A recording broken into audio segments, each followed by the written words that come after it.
Good morning, Mike. It's always good to see you in your technology mode. George, you know what you're dealing with. I tell you, it's a really amazing, just a whole mind shift that everybody's going through. Because nobody's had more than 3 weeks to figure out how to jump in and do this. And some of the schools were doing it right in the middle of their semester. Well, there was, and I sat in on a session on Thursday, I believe, that was set up by ACSA and a bunch of schools that were just going into this whole thing that, the world shifted and they were trying to figure out what they do. And then I sat in on one on Friday where these were schools that had been doing it for a number of years. And one of the things they stressed, and it goes back to your 4 tips and some of the things that Lulu said yesterday morning, I guess it was, or afternoon, that you really got to work with people because it's, I'm looking at you on a screen, not across the table. Right. But still, in that, as you develop your comfort with that, you're going to feel like you do have that opportunity to literally work with somebody. It's kind of nice to be able to see their eyeballs and their facial expressions and but I still like to come by and talk to you, George, not in person. You know what? It would probably be my preference as well. But because I've had this blessing of since 1996, actually, working remotely, because I lived all over the world and ran 8 companies simultaneously. I got very used to the remote conversation when Skype first came out and we were able to talk through the internet. All those things were really important, and the ability to work without being face-to-face and yet maintain personal interaction is, I think, one of the biggest tasks we can learn through this. So, but I see Lulu is on, so I'm going to let her start with the intro, and I'm going to monitor the chats during the first portion. So actually, George, I need to just do something for like 2 minutes, and it's not quite time. So let's give everybody like 2 more minutes, and then I'll be ready. Okay. That sounds terrific. Thanks. Cool. Lulu. Thanks. Sure. Okay. So who am I seeing down here? Amy? I don't think we've met before. No. Good morning. Good morning. How are you? A little stressed, but we'll get through it. Yeah. I only teach. You're not the only one. Yeah. You're among company. Friends. Yeah. Well, I only teach this class once a year, and so this is it's a whole different ballgame trying to. And I just actually kind of got my email and got on here and am just starting to populate Blackboard, which is pretty much just, I would not use the verbiage they use. As a designer, I'm like, oh, they need some help. Oh, yeah. They make the communication so much more tricky. It's like, what does that really mean? And we are limited, Amy, by the tools we're provided. And one of the things is Blackboard that we're using, the version that we upgraded to about 5 years ago, is Blackboard 9.1. And that's what we're using.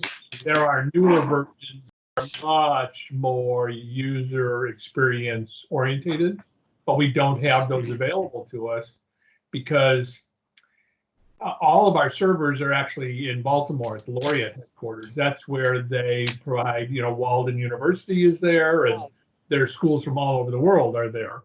And so they don't rapidly adapt to new versions. Let's put it that way.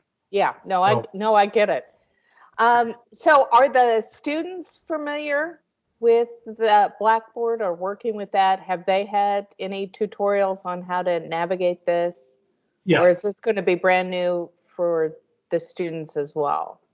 So Blackboard is, we've been using it for the last 5 years at New School, and every class has had a Blackboard shell, but very few of our faculty have actually been using it for other than like a grade book. And, So- and I haven't been using it at all for anything. Right. And yeah, on the student Oh, side, you rebel. Yeah, no, just a Luddite. That's my. yeah, he's got a T-shirt that says that it's under that collared shirt that he's wearing. I am a proud Luddite. Hey, George, I'm back anytime you really want to start. Okay, well, so Amy, back to your original question.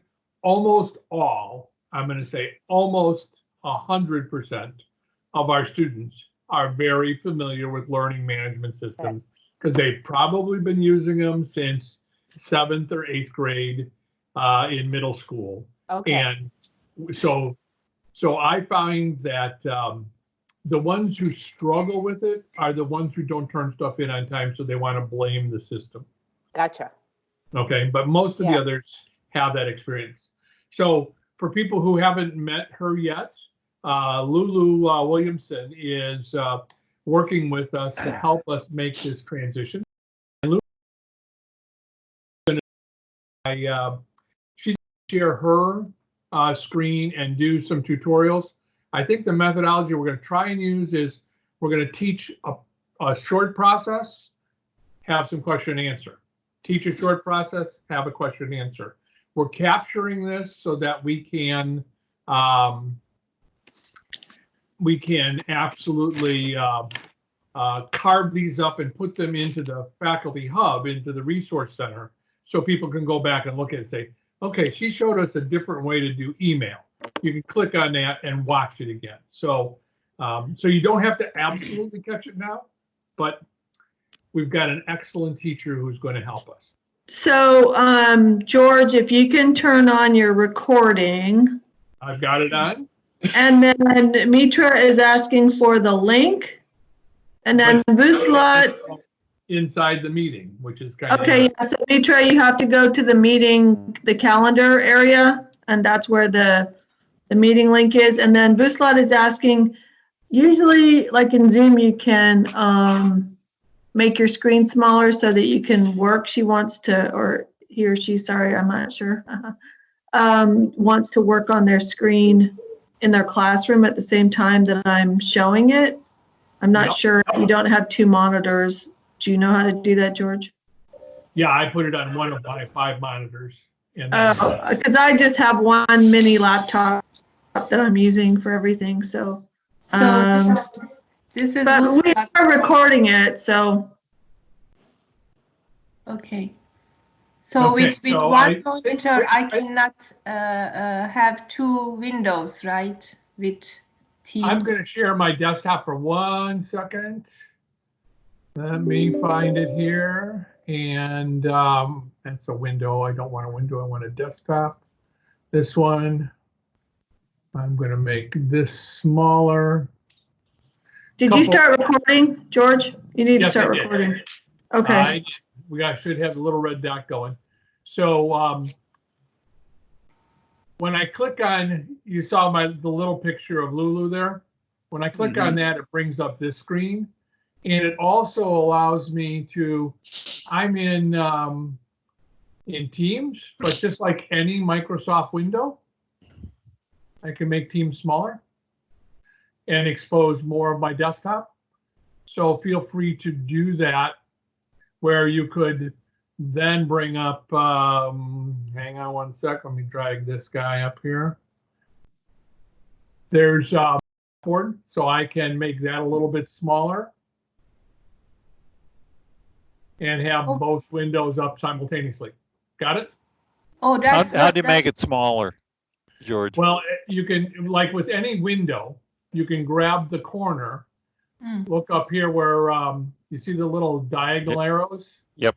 Once they're there, I can drag it to any size I From the want. corner. Got it. Thank you. Okay. Oh, that's If good. I want to make it narrower, I can go to the side and just make it narrower or wider. So, and those are basic Windows moves. So that's not something in Teams. It's just, you can do that. So Lulu, I'm going to unshare and let you have it back. Awesome. So I'm going to ask everybody to turn off their video because it takes up bandwidth. And I'm in an area that there's a lot of, I'm in a university college town, and there's a lot of professors in the area doing online right now, so my bandwidth is pretty low. So I just want to make sure that everybody is, you should basically be on mute and no video unless you want to ask a question. Just so you know that, and as you're doing your online classes, that can always be a problem, that if you're in an area where a lot of people are using it and a lot of systems are overloaded right now because people are using them, just be aware of that. The video takes up a lot of space. Okay, I'm going to share my screen. We are recording. It's all good. I'm going to show you a few things. Screen share. Oh, no, that's not right. So I'm still getting used to Microsoft Teams. I'll admit to it. I use Zoom mostly, but I'm attempting to use Microsoft Teams for this, and so it may take me a minute. Sorry. Right in the middle of your toolbox, video, your mic, and then your shared desktop. There you go. Okay, so you can see this column 113, speech communication, right? George, you can see that? I was on mute, so yes, I can. Okay, awesome. Okay, I am using an old course shell from a year ago, or a course from a year ago, so that I'm not messing with it, and we can sort of leave things there. So I'm going to slowly go through how to create a few items. I'm going to show you how to set up a module, and then how to set up resource areas within the module, and then assignments, and then discussion boards, and then email and announcements. Those are the 5 big things that you need to know how to do. So the first thing, and your course should basically, I hope, look similar to this one, since this is one that I used. Number 1, so make sure you're watching my cursor. Number 1, you need to make sure that edit mode is on. If you don't do that, you're not going to be able to do anything. So edit mode needs to be on. I can't see the screen.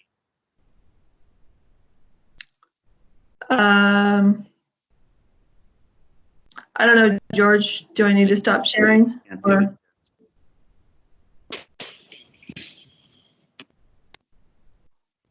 I'm still seeing it fine.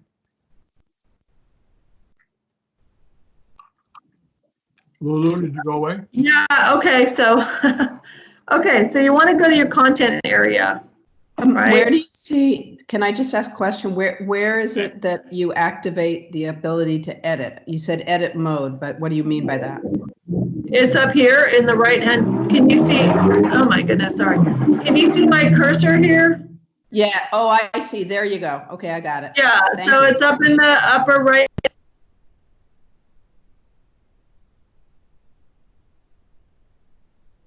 Lulu, I just muted everybody, including you. You need to unmute. I'm sorry, I'm still not seeing the screen. Is anyone else having that problem?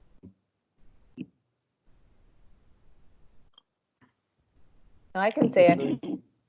I can see it.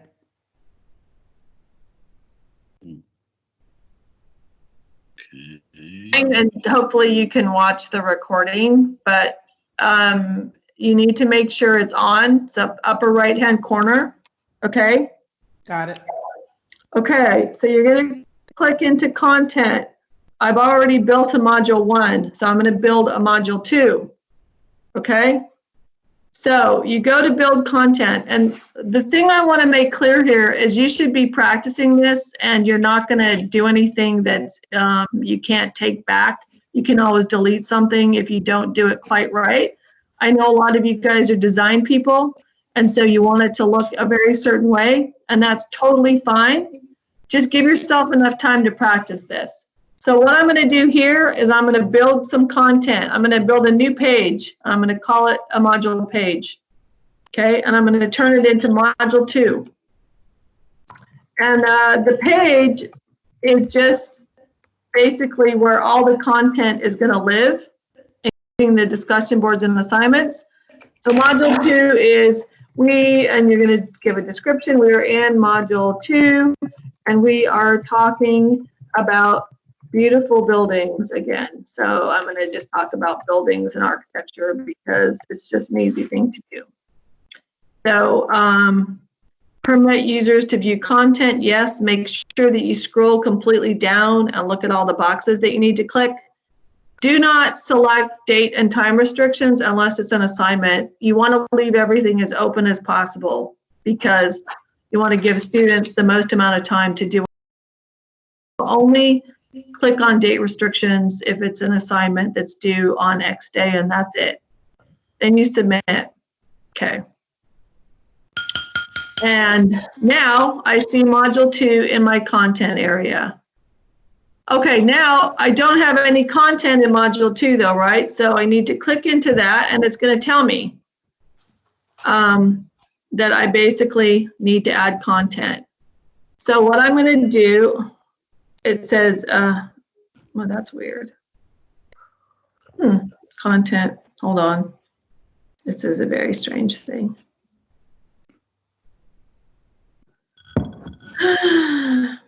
Content, I'm trying to show something now, it's not working.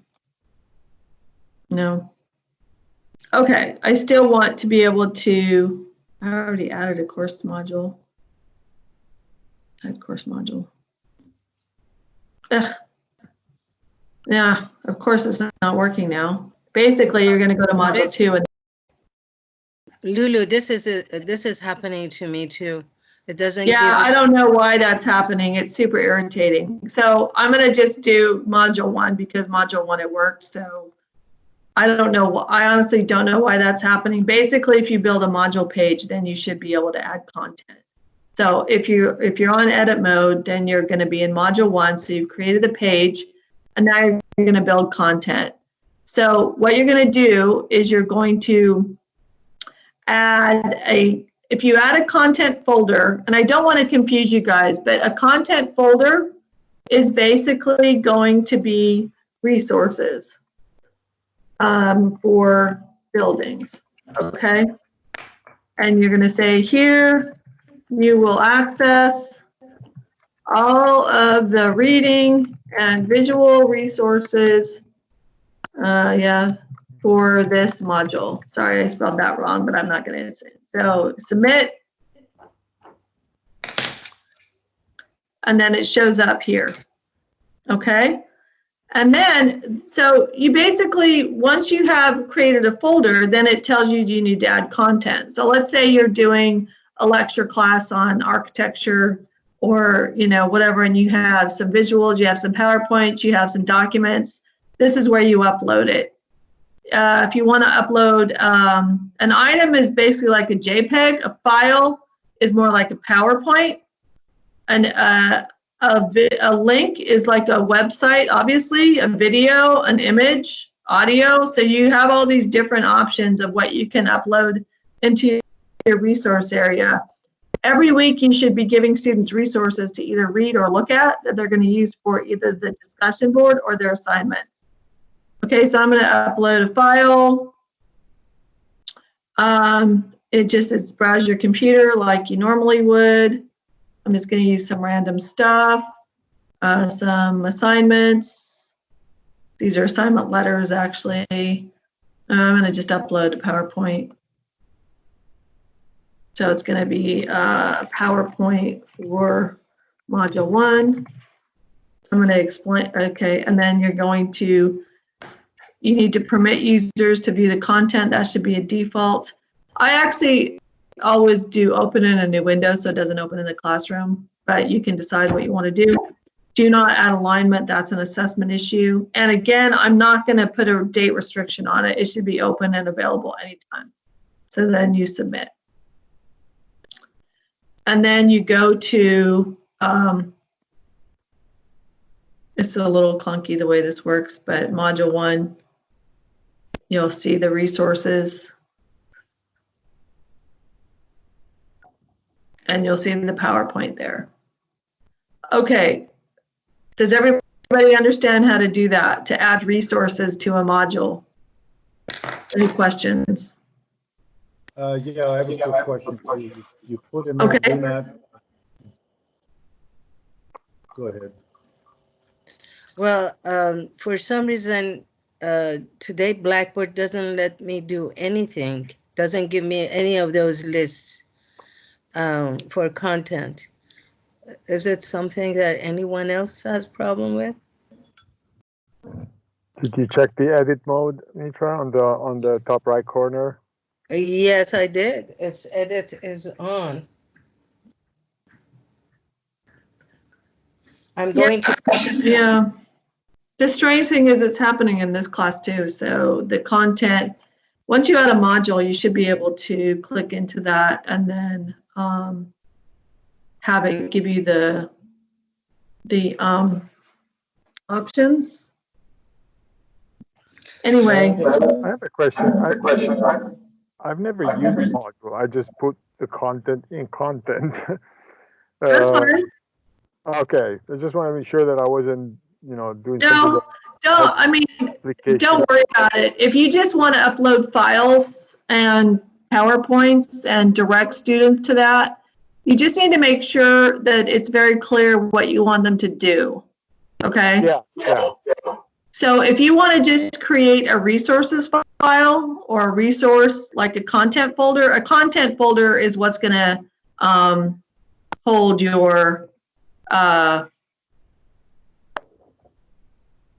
you could even do module.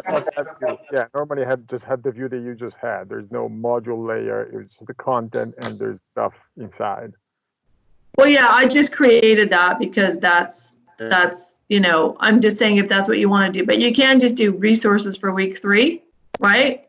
And then you click into that and you should be able to add files. You should add a file, an image, a video, a web link, right?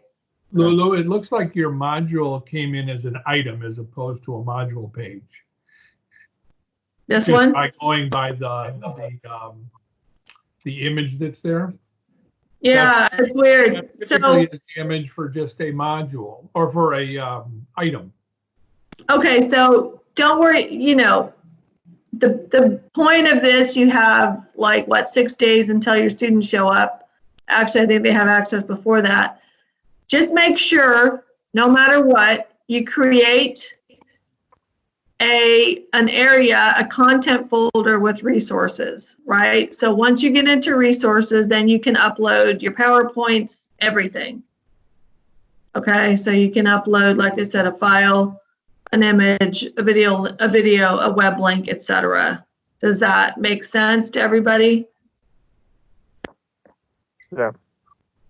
I would call it resources or readings or readings, resources, something like that, so they know what it is, that they need to read this week, however you want to label it. Okay, so you're going to have resources every week. That's very important. The other thing you're going to have every week is an assignment, more than likely. That is under assessment. So you're going to set up an assignment right there. Okay, so I'm going to call it assignment week 3, or whatever you want to call it. And the thing about online, you're not there to talk to them about it, so you need to be very clear what you want them to do. For this week's assignment, read pages X through Y of this book, read X resource, and make sure that this is 2 to 3 pages and you use 2 to 3 resources that are included at the end of the document. Okay, whatever it is you want them to do, it cannot read your mind, so make sure that it's very clear what you want them to do. Okay. Then, because this is an assignment, yes? Can I step in there 1 second? Sure. One of the things that I learned when I was taking courses in Blackboard was that the editor for Blackboard is sometimes not efficient. And so it's almost easier when you're preparing your course material to type it in Word and then just cut and paste it into these, Yeah, you're right, yeah. For sure, because this is not catching all of my myriad of mistakes, right? And I did read. I do that and I also put the file attached, just in case normally. Right, so if you have, yeah, exactly. If you have an assignment that's already in a Word document, then you can actually just upload it. But let me also tell you, don't just upload a document and say, read this document, okay? You need to give them a description of what it is. Okay, because this is an assignment, you're going to give them a due date. So it's probably going to be on a Sunday or whatever it is, Sunday, and you're going to do, you know, midnight.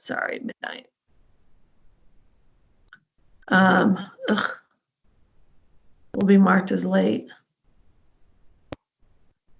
Of course. Let's just do 12:30.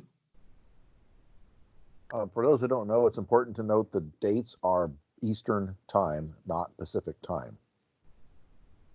Is that what it's set up as? Okay, Yes, so it's it's because the Eastern. servers are in Baltimore. It actually seems to be undecided about that because I've had it behave both ways.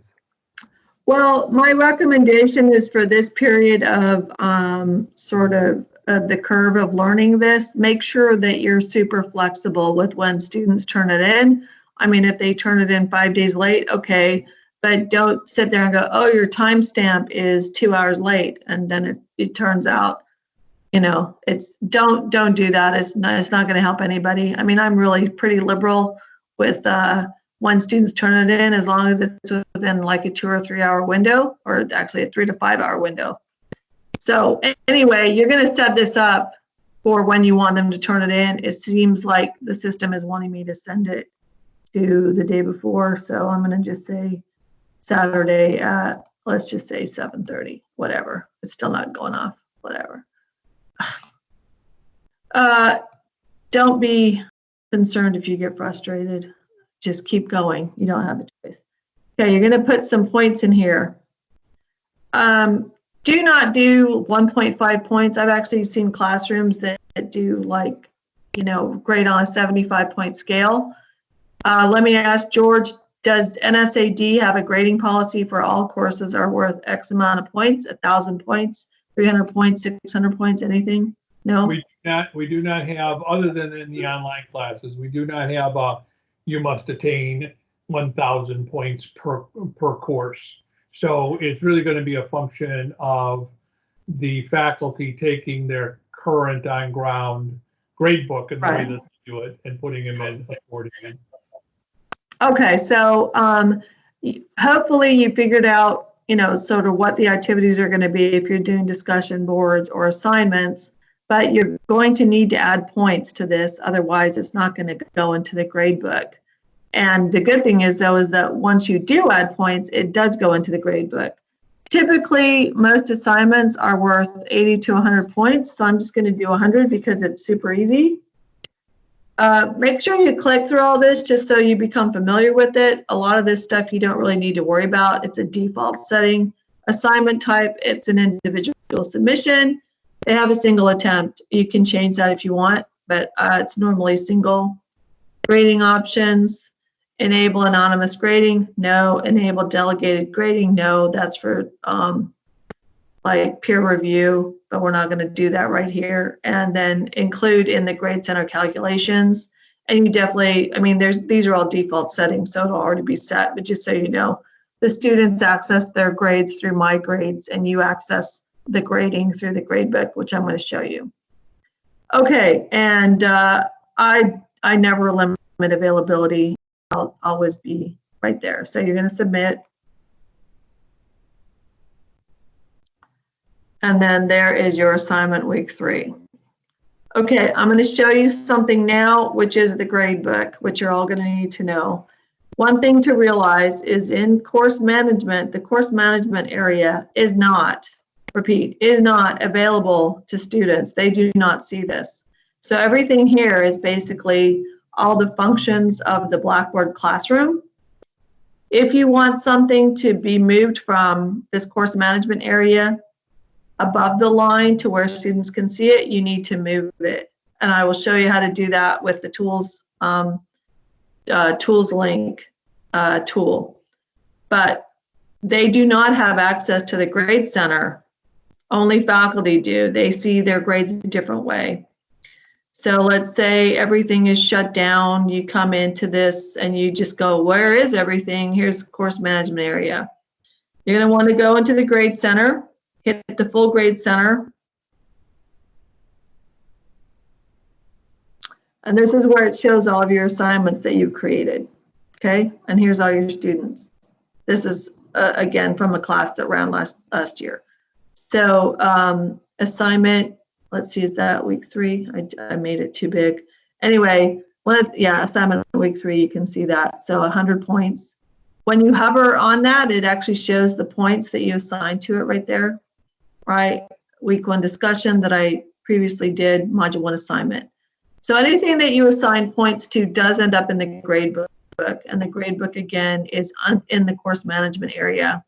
When you get to grading, and we might need to have a follow-up conversation about course management and grading, but you can also do needs grading and you'll see what students have not done yet.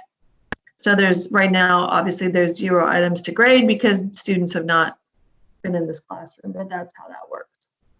Okay, so we have done some adding content. We've done an assignment. The next thing we're going to do is discussions, actually, but we're going to start it from the content area. Okay, discussions are a little tricky. I will just be honest with you about that. It's not quite so easy as just adding an assignment. Yes? Before we jump into discussions, can we just kind of open it up for people to Sure, see if absolutely. they want questions? Yeah. Hi, I have a question. Sure. The first one is, if we want to do a group grading instead of individual, how it works? Oh, yeah. I know that. Well, let me just tell you this. I've been teaching totally online for 12 years, and students setting up groups in a really elegant, fluid way is not that easy in Blackboard. You can do it, but there's a bunch of different steps that I probably would rather just show you, not right now, because it's more complicated. So you can set up groups and then you have to assign students to groups, right? You can probably do that easier in Microsoft Teams, I'm guessing. George, what were you going to say? Actually, I use groups quite a bit in Blackboard because in the CM program, we always have at least 1 or 2 groups projects. But I'll be glad to do a quick demonstration, maybe not in today's thing, but one that we can put up in the faculty hub so people can, so I can just walk through those steps. I would also say that if you're going to do a group, make sure that the one thing that students really dislike about group grades is that, and especially online, it's different if you're in like a studio environment and everybody's sort of there and it's a concrete thing. But if it's a groups environment in online and you say everybody's grade is dependent on everybody else, that really sort of seems to set students off. So I always make sure that even though they're working in a group, they get an individual grade. Does that make sense? Yes, In thank you. In fact, when I've done a couple faculty training sessions on group grading, and when we do a group project, they like it to have 3 components. In a group project, each one is responsible for an individual work submission, so you can see what they did on their portion.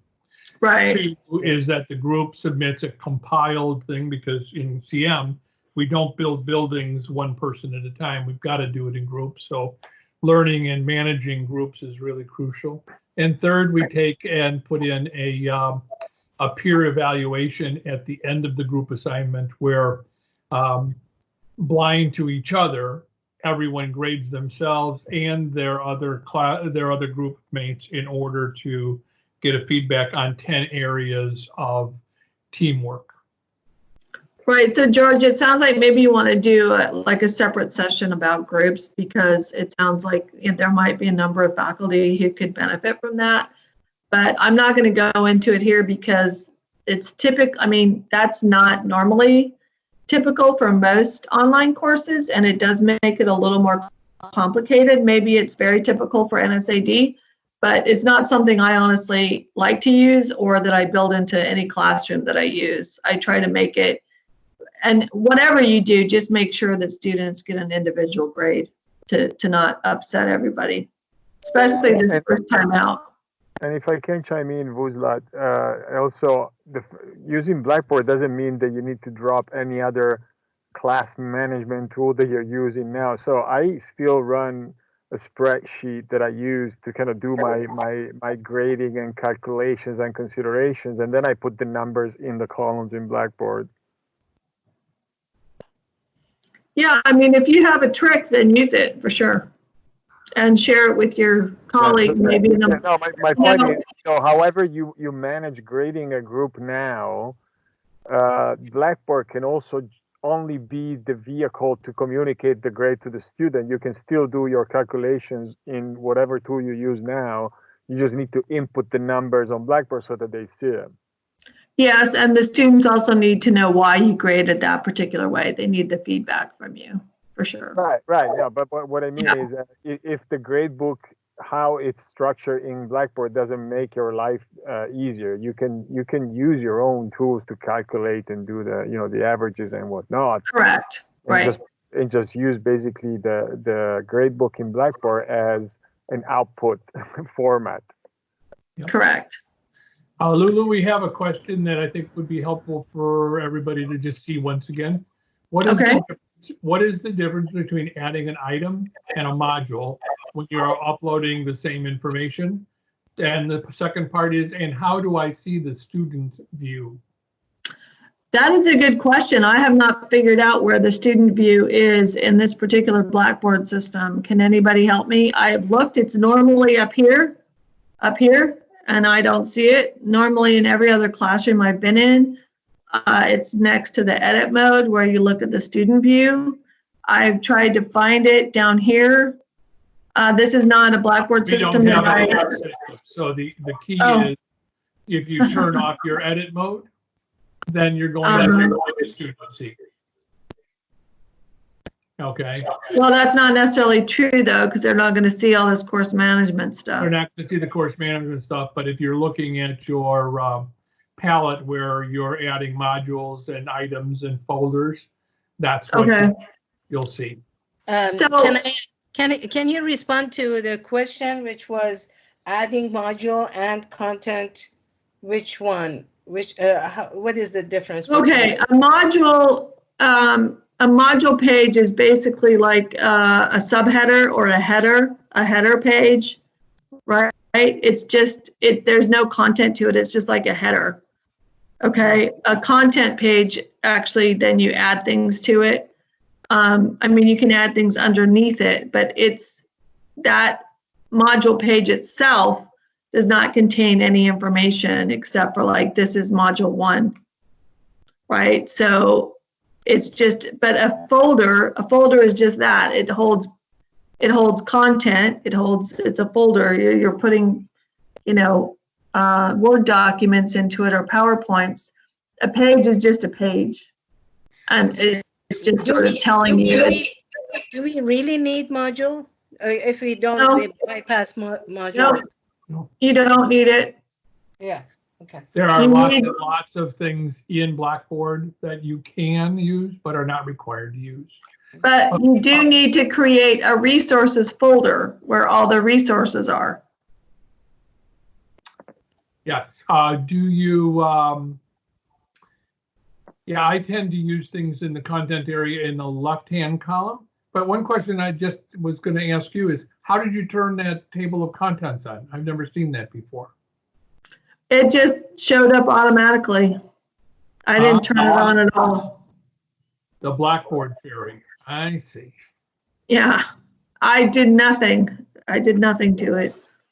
Don't worry too much about it. I think what you need to do is go into your classroom, or, you know, I would also recommend, if you really have never used Blackboard before, go into a previous course, like from a year ago. I mean, the course I'm using is from spring of last year. So I don't feel like, okay, nobody's going to see this because this course is passed. So if you are really unsure about what you're doing, then I would go in and practice a little bit in an older course. And then once you figure it out, then go and build it. And none of this stuff takes very long. It takes an hour or two to sort of, you can probably build out everything you need to do in a couple hours after you've practiced with it.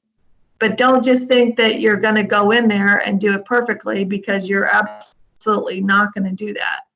You need to just go into an older course and practice. And I think that's important, because you do have older courses that you've taught Most before. of you have, if you've been teaching there for a while, you probably have 3 or 4 years back of courses. You can go into your course list and find an old course and practice there. I pulled out, I mean, I had access to the course, this course running right now. I didn't want to practice in there because the students are in there. So I went back to a year before that to do this. You see? This is just for people who've never used Blackboard before and are very sort of tenuous about it. Okay, so you want to use a folder from the content folder for resources. I've showed you how to do an assignment that you add points to. We're going to do a discussion board because that is not as easy, and you might need to practice a little bit. I actually, with this particular setup, had to practice a couple times myself because I had not done one. So when it says link to discussion board page, what that means is this left-hand navigation, the discussions are there. That's separate from content. So whatever you create is going to be in both places. It's going to be in this discussion board area, and it's going to be in the content area. Okay?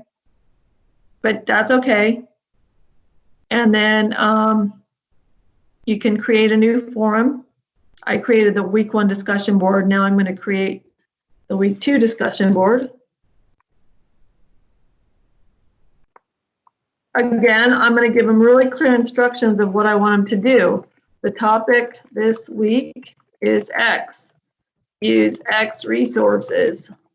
Make sure you write 250 words or whatever you want them to do, or upload a web link talking about X. You need to tell them exactly what you want them to do, okay? You can do, again, the dates, etc., but I'm not going to worry about it too much. You're going to grade this.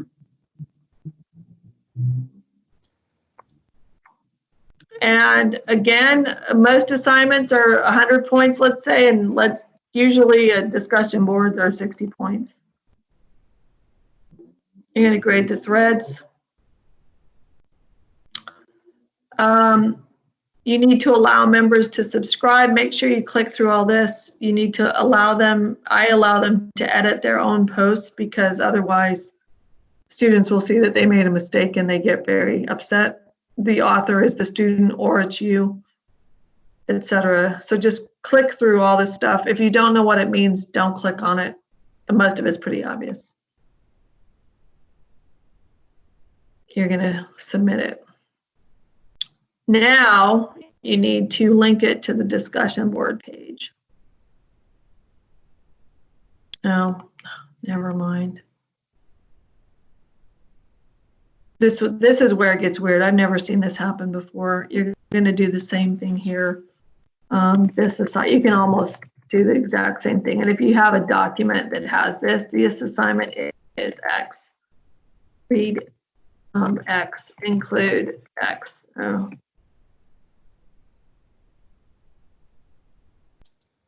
Submit. Okay, so now you have a week 2 discussion board here, but if you go into the discussion area, you also have it here. See, you're doing it. You're basically replicating the assignment in 2 places. So you have it in the discussion area and in the content area. And it's exactly the same thing. It's just an access issue.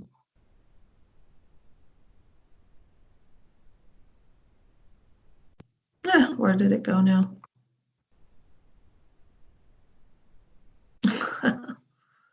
Is it under there? Where did I put it? No.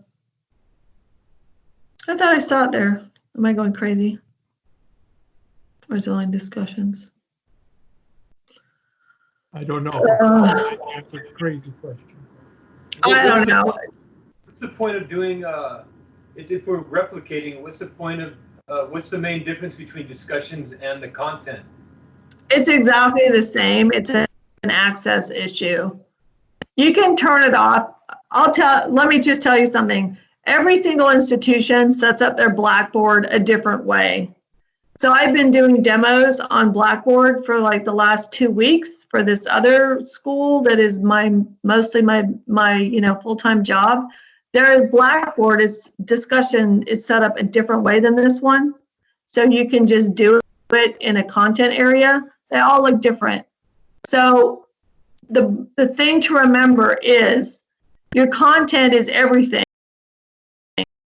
It should be everything. I don't know where that discussion board post went though. Maybe it's there. Let's see. Module 1. Where did the week 2 discussion board go?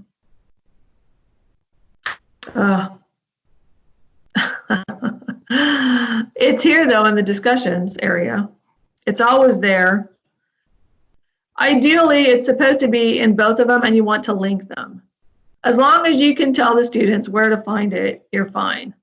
And I actually practiced this morning because I looked at this Blackboard and it was different from the one I've been working on, but yet I managed to not link them. So this is why you need to practice. And this is also why you need to just be really clear with students about, I mean, I could probably fix this if I went back for, and tweaked it for like the next 20 minutes, but I'm not going to do that because I'm doing this on a video session. Discussions are not as easy as adding an assignment because of this. The discussion thing is already in there, and when you try to set one up, it asks you to link it. Right? We can try it again. Because the bigger thing is the forum. Actually, it's discussion board is the umbrella, and there's a forum within each one. So you're going to say week 3. God. Discussion board. Yeah. Lulu, I have a question. If I have in the content, if I have an item that I would like to delete, how can I do that? Let me show you. If you have something that you put in there in your resources, let's say. Yeah. Okay, so you have your resources module 1. Let's say you, so up here you can see what you're in. You're in your resources module 1 and you included a PowerPoint. If you want to delete it, you just have to click on this and you can delete it.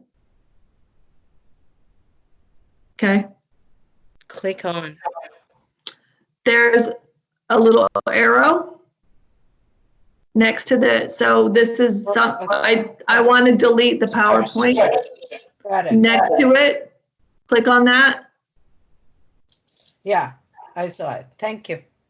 Sure. Oh, there's the week 2 discussion board. Huh, there it is in the resources area. So I can delete that as well. It's not supposed to be there.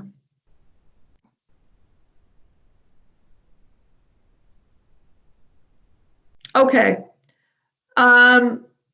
Discussion board, again, is tricky. You can connect it or not, as long as it's either in the discussion area or your content area. Just play around with that. Assignments, very easy. Gradebook, very easy, very obvious. The last thing I'm going to show you is how to move tools. And I'm going to show you 2 tools only, announcements and email. Okay, when you go into the course tools and the course management, this is everything you have access to in your classrooms. So announcements, blogs, most of this stuff you're not going to use. The two things you absolutely will use on a regular basis, on a weekly basis, is the announcements and send email.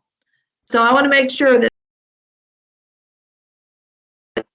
students see them. So I've already moved the announcements up here, but the way you do that is you go into this corner, upper left-hand corner, and the content area, module page, blank page, no, it gives you, so tool link, that's what I want to move.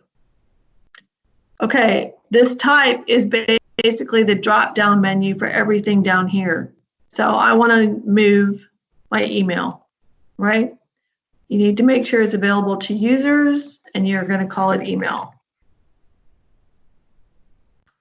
Okay, once I've done that, now it's been moved up to the student area.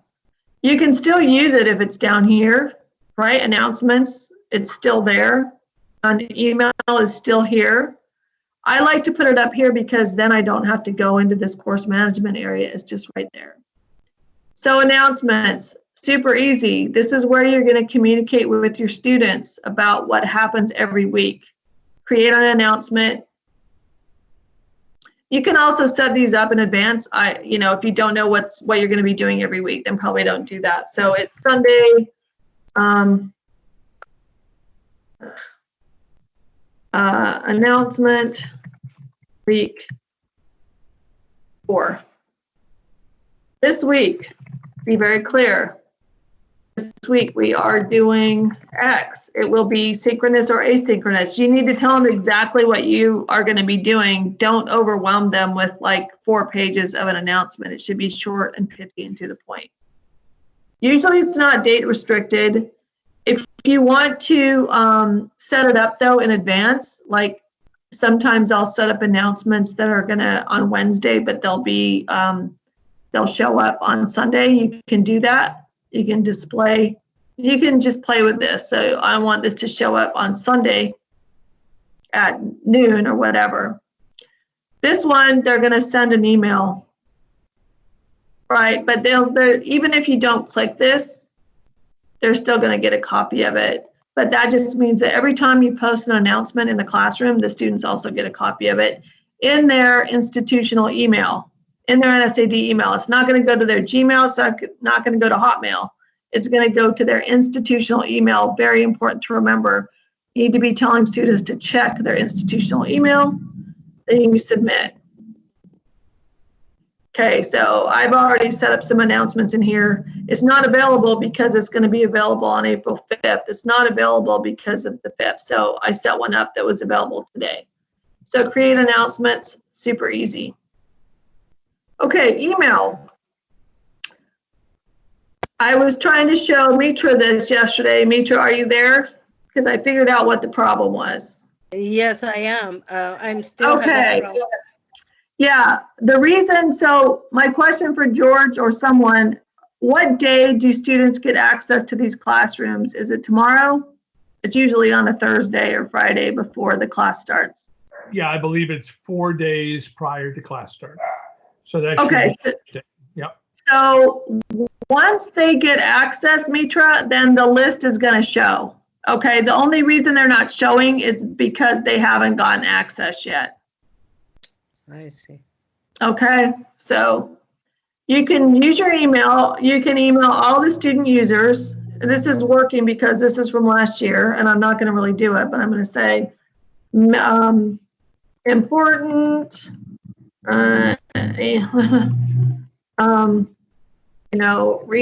new resources available or whatever. You're going to say what it is, new resources. Blah, blah, blah. You can also send this to yourself. You can attach a file and then you're going to submit. I'm not going to submit because I don't want these students who were in the class last year to get that. Mitra, I'm going to show them your classroom that I was trying to do this with yesterday. Yes. If Mitra tries to do this, because I was helping her yesterday with this, and she's doing all student users, it's going to say there has to be a valid recipient email. That's only because the classroom is not available to them. You can find out if it's available by going to users and groups, users, You can see it's not available yet, right? These are all your students. Available? No. This is the instructor. It's available to you, yes. Any instructor, yes, but the students don't have access to it yet. As soon as they have access, then you can start emailing them through here, and that should probably be tomorrow. Okay? Can you click on the grade book for that? You can, yeah, the other way that you can do it, which is sort of a workaround for the email, because the email is really the way to, oh, I don't have access, and yeah, because I'm in there as an TA, which I can't do. I'm going to cancel. Hold on. I had to go back to my other classroom. Okay, so full grade center, you can also email students through the grade center. Right? Email select, so you can click everybody. Email selected users, which is everybody, and there they are again. Yep. Okay. And that yeah. they're available yet or not? Correct. You can do this today. Yeah. They're in there in the grade book. They're just not in there in the email because it's connected to their access. So there's three ways. There's through the gradebook, there's through the announcements, and then there's through the email to email students. You have three options. Okay, I've talked for other questions. One of the advantages of using the announcements is it also shows up in the announcement. So they'll get an email, but it'll also show up in the announcements right. portion of your class. So they'll have received it personally, but it'll also be up there content-wise. Correct. Any questions before I stop sharing? I think I've given you probably too much stuff to think about, but. Yeah, one question. Mm-hmm. So if you create an announcement, will it automatically send to their email, or is that another step? Now, if you create an announcement here, yeah, you can see here, it says, you can send a copy, but it says students are still notified of this announcement, even if this option is not selected. I assume the notification, I don't know if that means a classroom notification or an email, but you can just click that. I can speak to that. They get an email. The difference is if you check the box, they get an email as soon as you basically save the announcement. If you don't check the box, they will get an email in a standard cycle of notification, which could be a day or two later or something. So just click the box. Yeah, I recommend clicking the box. Good. Okay, thank you. I'll also send an email to yourself. You'll get it in your box too, as right. Because exactly. So you'll know they got it. So you can see that it went out. Yeah. Right. The other thing is just don't overwhelm them though. Don't be sending announcements every day because they're taking more than just your class. So you don't want them getting, 5 announcements every day. It's just too much. I literally do one announcement every Sunday. Well, regarding Grade Center email option, when I click on Grade Center, it doesn't give me the option for email. Huh. That's, there's no box here? No, nothing for email. I don't know why that would be. Then just send an announcement or send it through email. I'm not sure. Yeah, how would I? This is Denise. How would I know if you're that not finding these things? If you're not finding what she's talking about, then we need to be reaching out to Ernesto and to Joe and copy George so that we're seeing what the issues are. Yeah, typically your grade center every single grade center would have that. I don't know why that wouldn't be, because it's also in.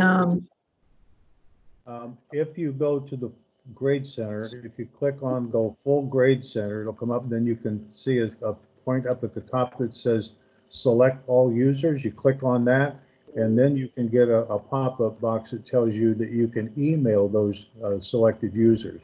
and then you Yeah, can. you don't need to do needs grading. It has to be the full grade center. Otherwise, it won't work. It has to be the full grade center. You may have been clicking on the needs grading, but you need to do full grade center. That's where it is.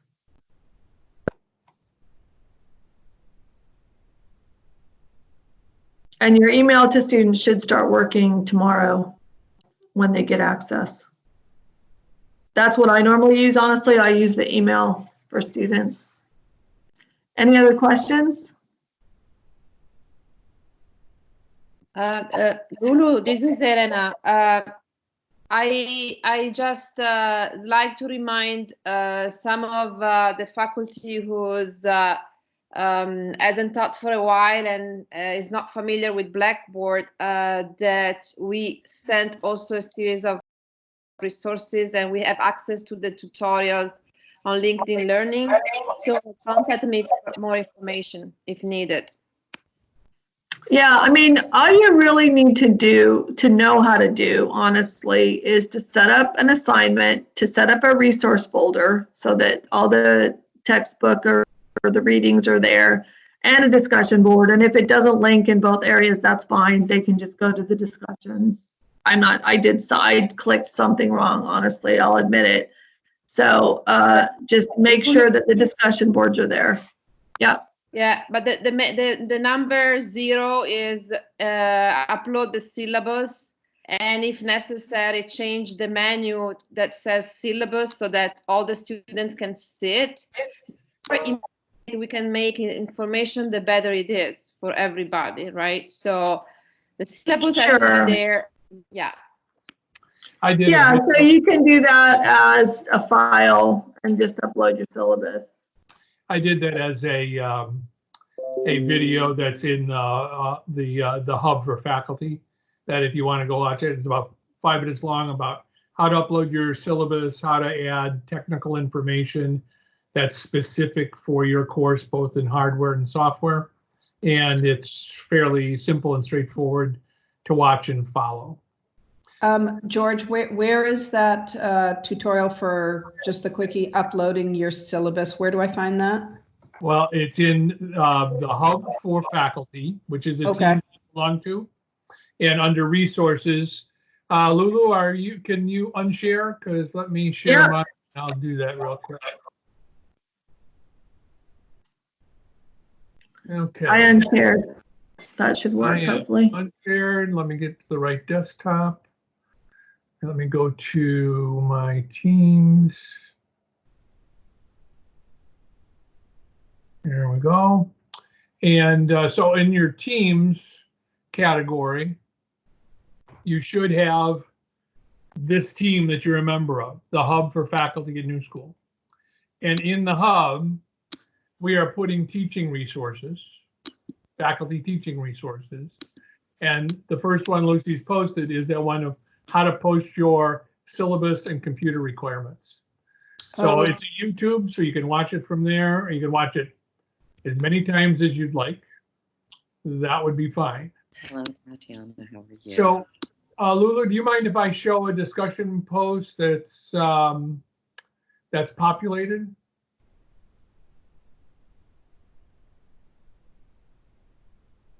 I've lost somebody. Did I lose you guys? Oh no, sorry, I put myself on mute. Someone, yeah, go ahead, go for it. I'm going to respond to one. I'm just looking at the chat questions. Okay. I want to just respond to the weighted grades in the gradebook.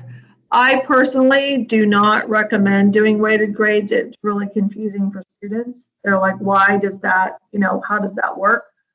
And institutions have decided not to do weighted grades. I would not recommend doing weighted grades. There is a way to do it in the gradebook, but I would not recommend it. It's more confusing than it's worth, honestly. It is, and when we get into a more advanced session than today, because we don't want to solve all the problems today, we really want to make sure that everybody has a basic level of understanding. When we get in, we can go into the gradebook management and show how to hide those columns, because for some reason it comes in with a weighted column total that you can just hide and not worry about. But in this course that I'm looking at is one of our standard online courses, and you can see how the left-hand column is structured differently than what Lulu was showing. And this is when we do a discussion in the online, if you click on discussion, move Lulu out of there, you can see how we've posted a very good detail of what the discussion is, and then put a link to the discussion forum right there. And by doing that, it keeps that, you know, as there was confusion of jumping back and forth between, is it in content or is it in discussion board? As you notice, we don't even have the discussion board up in the student areas. We leave that below so that students are driven to read the information, go into the discussion forum. They'll see the forum structured there, click on it, and they'll be able to go into and see, here's that discussion assignment, here's students writing into it, replying to each other. There were some questions about why do discussions. This is because it allows students who are asynchronous to have part in the discussion on the topic you want. So discussions are important. They're not necessarily the assignments, but they are, they're important for, in the online class, what we do is we post a discussion question that by Wednesday they have to post their initial thing, and by Friday they need to respond to a couple students. You can. But I also, George, I think everybody needs to know that your discussion board area is not, don't expect it to look like that, because this was done over a period of time. You're trying to get your content out there basically by Monday. So do the best you can and practice, but do make sure that you put detailed instructions. That's the big thing. As he has there, post by day 3, respond by day 5, all those sorts of things. Yeah, it's really funny. I've lost a lot of my classes in here. Otherwise, I'd show you one that's from an on-ground class. But I think the important point that Lulu just made is you're not going to have 10 weeks worth of your class built this week. Try to be at least 2 lectures ahead so you've got time to give the students an insight into being able to attack the information that you have. Let's see, I'm going to go back to the chats a second because there were some good questions there in this session. Okay. I think we'll do the discussion forum guidelines. Maybe we can do a more detailed session of that tomorrow in the afternoon, the 1 o'clock session. And let's see, what other ones do we have in here?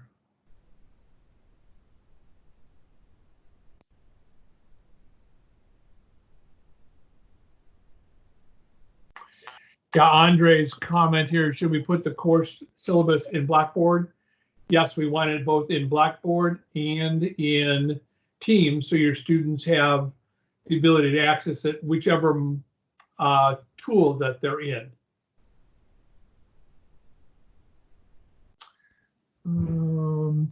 Steve, your question about older emails, they are not stored in Blackboard.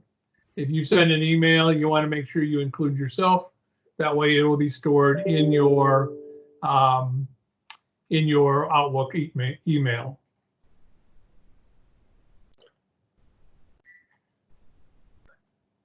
Meety, your question about the new syllabus template, I have not seen that. I know that there was quite a bit of discussion about it being underway, but I have not yet seen it. Is there anybody online who can respond to that issue?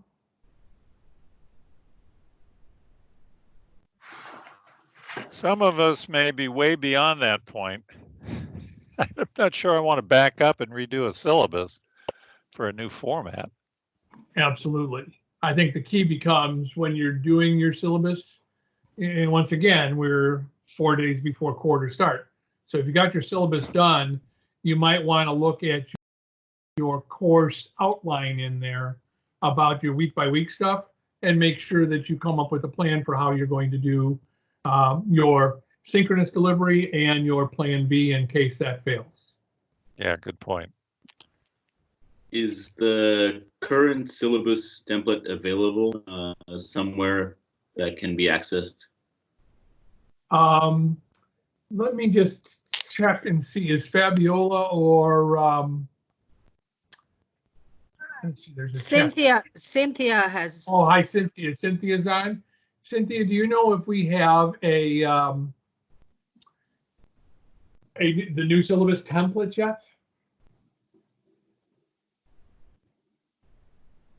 I don't think. I assume that was Cynthia who responded. I don't think. No, it was me. It was me, Mitra. I said Cynthia. I'm not sure Cynthia is here. Okay, well then let's see if we can. George, I think all those people are in a current meeting right now that started at 10 o'clock, the people that would have the answers to that.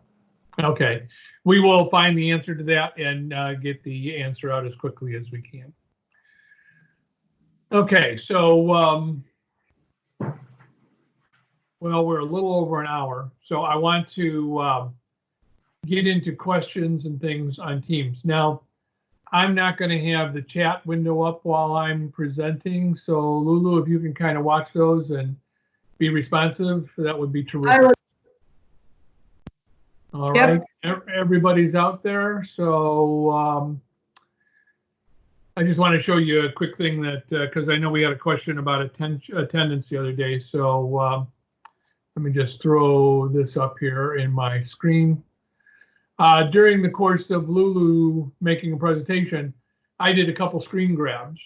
So I got a picture of everybody who was online in the class while she was doing it. Doing a screen grab while you're doing an online presentation is a fairly simple thing to do, and it will show you who is actively in your classroom. Okay, so that's not necessarily a requirement, but a simple tool to help out. And that's, you know, because there's a question of if I'm doing a synchronous lecture where I'm presenting in, like we're doing today, but instead of it being the faculty, there's a group of students there. I want to be able to capture who's in the class. So the function that I use for that is this the little two people that's on your bar. Click on that and it'll show who is in your class. Right now we have 32 people who are in this session. We can scroll down through it. There were 31 others who are invited, but who are not in this session. Okay, so we can see those too. So if you have people, let's say you have a roster of 25 students in your class and you see that you've got 20 that are in and 5 that aren't, after class, please reach out to the 5 that aren't and make sure that they are reminded about access to your recording of your lecture. So, question. George, before you proceed further, can you show once more how you got that list? Okay, you guys can see I'm going to go turn it off. Okay, you can see right now you should be seeing MK, DV, SM, and LW. Okay, yeah. So I'm going to speak to that one thing real quick here. If you can, you see this string along the bottom where people have put their picture in.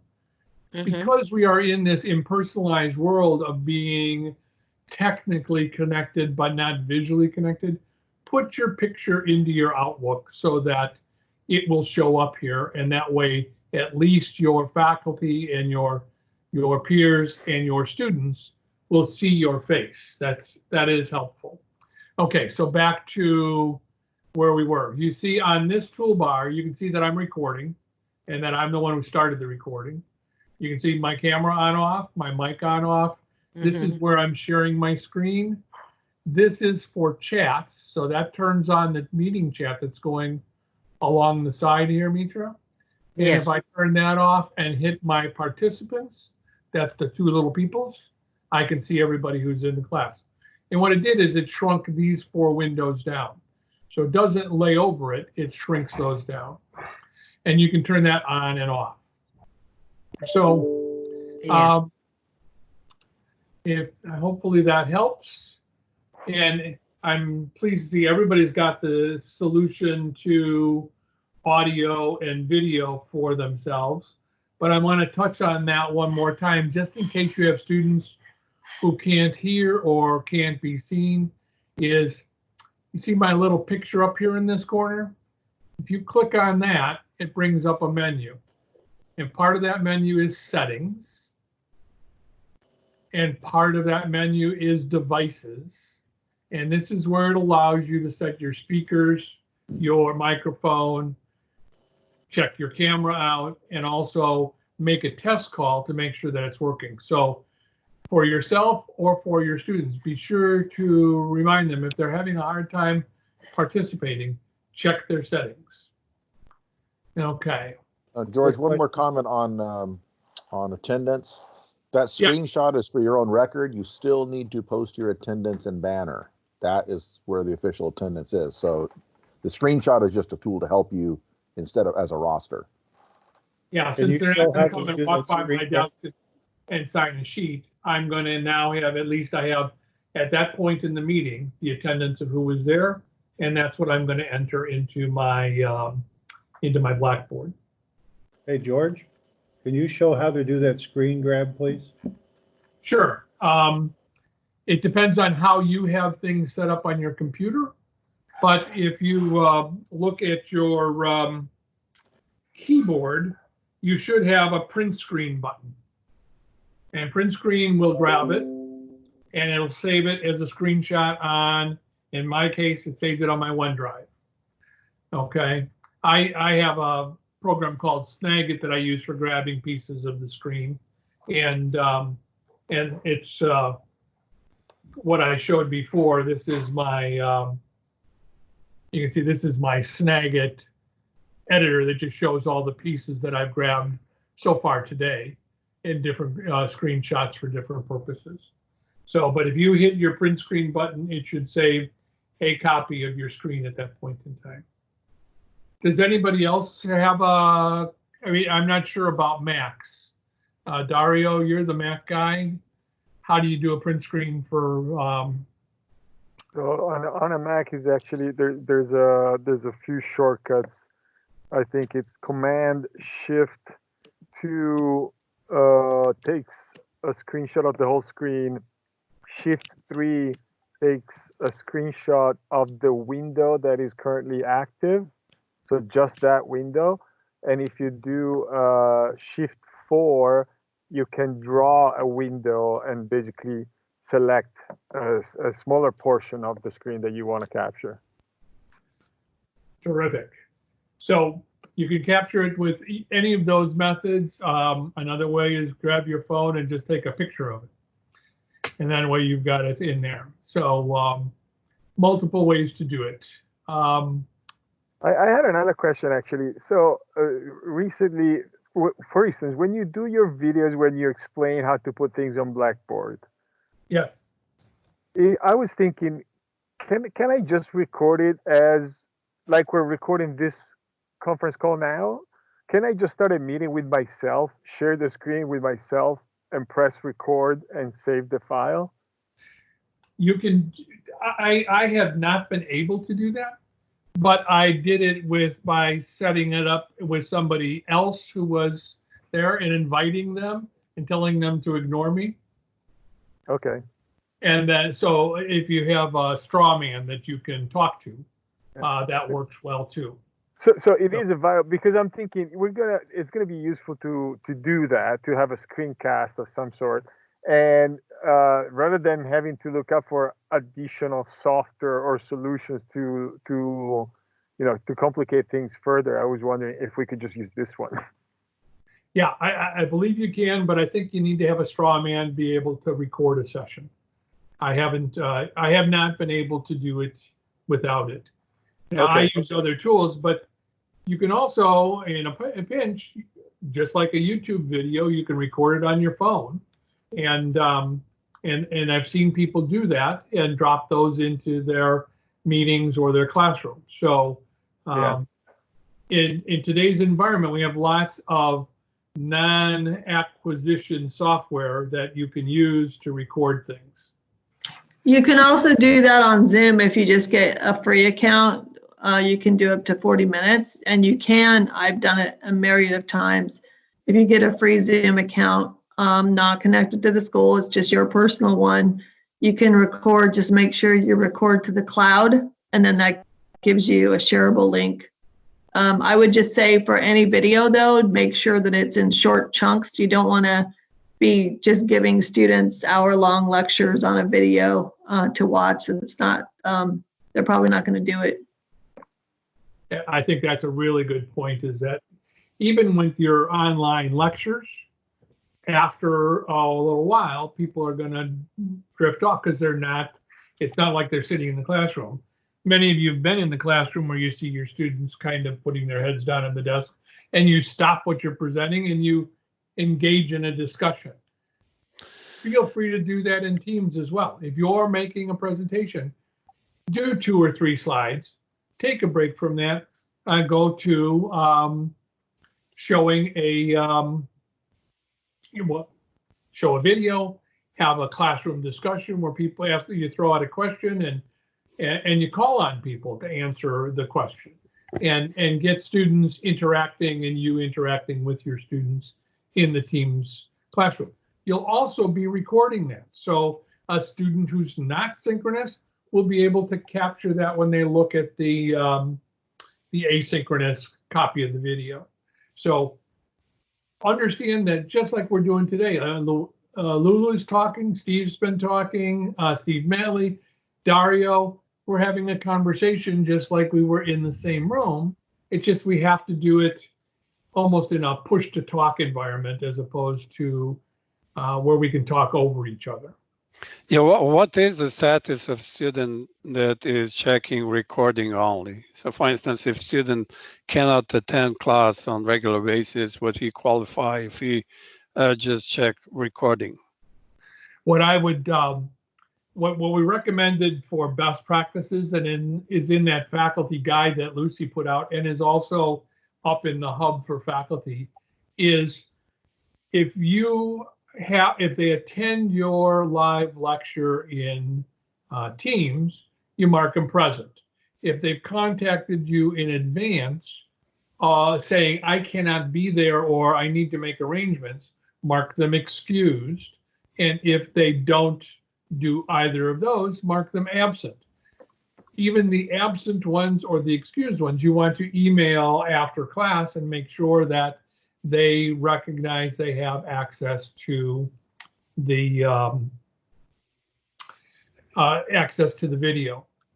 One of the things that I'm going to bring up one of my other team classrooms here in a second. So take a pause. I'm going to go into our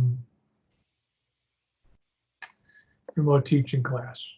This is a class that I set up for the BSCM faculty, so we could do some learning together in the classroom. And you can see I've set up general is like most class general information is here, and I can put information into these places. I can also, and this is important, files. Under files, there's this folder called class materials. And class materials is a storehouse where you can put information that you're going to use in the class, but it is not accessible at all to the students. So once again, general and class materials is there. When you put it in under the general files, I put 4 files here that I use in all of my classes for academic integrity, and want to make sure that people are doing that. Is make sure that you remind your students about our academic integrity policies, naming conventions, etc. But yeah, question. Right relationship between Blackboard and Microsoft Teams. I'm afraid if we go off tangent and make it very different, it will confuse students. So what I did on my end, I made them mirror image, so they do look the same. I set it up so a Blackboard is equal to Teams because I thought that would help students. Do you have any suggestions? Well, number one, we want to make sure that we understand the difference between the systems. Banner, Blackboard, and Teams. Blackboard is our learning management system, and that is the stuff that stores all of the information for the school in our learning management system. We do not capture and store everything that is in Teams in that system. So Banner is for our attendance, our midterm, and our final grades. Those are what we use Banner for. Blackboard, we use it for the learning management system. So as much of your content that you can put in there is fine. And then if you use Teams, not as a duplicate or a replicate, but a more unique space for synchronous delivery and synchronous discussions, I think that is probably our best bet to begin with. We are all going to learn as we go through this course about different ways to use these things. George, can you type that up as a guide? I believe it is important for me to understand that so I could convey that to students correctly. Okay, and I think Lucy has captured some of that. Hang on 1 second, got to get back to. And folks who are not speaking, please put your phones on mute. There's a lot of background noise. Thank you. Yeah. So yeah, if you are out there's a way for us to do that, but I can't get at that screen right now. So back to what I was starting. So these are called channels. Every one of your classes that you start will have a general channel, and the general channel has the items that we talked about. And if you've had a chance to watch the videos on startup, I think those are really important for you to do. I'll make sure that we have those links as well in the hub. But you can create as the owner of a team, you can manage that team. And when you manage that team as the owner, you have members and guests. Now, this one has an example of, I have 1, 2, 3, 4, 5, 6, 7 members and 2 guests in there. And the difference in here is that the members are coming in through their faculty email, and the guests are coming in through other than faculty email. And one of the things we've learned is that, and I think Momo, you were the one who ran into this first, is putting students into your classroom requires you to put them in with their student email addresses, and they come in as guests.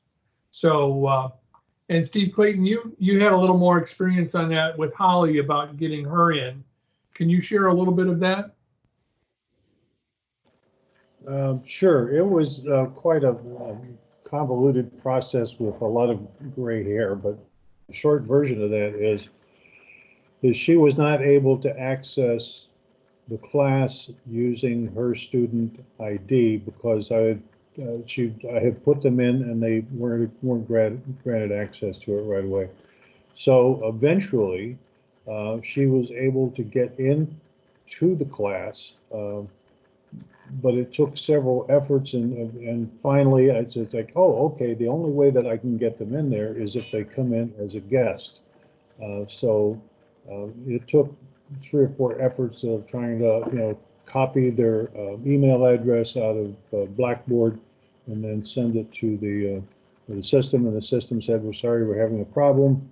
But then, making them a guest, they were able to get in. So it's that's the easy way to do it, as opposed to the hard way we went around the block with that. Yeah, Okay. I did that. I did that after I was instructed to erase it. So I went back and forth, and I have all my students lined up that way. But message I was receiving after I've done that is that guests are not going to be able to join conference call or however you call this session. So at this point, I don't know if that will happen. I have to wait and see if next week is going to come with some results. Perhaps you can share with us, or somebody can share with us if guests are going to be allowed to join on. Momo, I think if they come into the class through the calendar, they should be able to have access to the class without any problem. I think. Okay. And I think that. Sorry, can I ask a question here? Sure. May I ask a question? This is Sudhi. Hi, George. Regarding the same. Good. How are you? Regarding the same issue that everybody's having, I had the exact same issue. When you go to create your class in Microsoft Teams, the only way you can add the student at this point is through guests. And so I have my class already set up, but they're all there as guests. And what I'm hearing now is that I have to create an invite for them to be able to join my class sessions. They won't be able to log in and see my class. Is this? Well, so far what we've learned, I was frustrated by this very much the other day. And so I asked Ashley to give me a series of students who would be willing to guinea pig right now. So I've added those students into the class, and they're all added, as you can see here on the screen. They're added as guests to the team. I've been able to interact with them. They've been able to get in and do certain things. We haven't been able to figure out the issue of an assignment yet, but I'm thinking that using the assignments in here is going to be not as yeah, I'm not worried about using that. them in Blackboard. So are you able to share your screen with them? Are you able to share your screen and video chat with them? Yes, no problem. In fact, and then but can I say something? This is Lulu. I had a huge problem with this because I was initially in as a guest. If you send them an invite and they get the invite, they might click on it and they're like, I cannot get in. And that's what kept happening to me. And I was getting so frustrated. However, if they can at least get into the room, the channel, all they have to do is go to the calendar, and the calendar, once they're in the calendar, it's going to show the invite that you sent them is going to show, and then they can join the meeting from there and see that you can meet now. And there's also, if there's a meeting coming up, it's going to say join meeting, or they click on the meeting and then it says join meeting.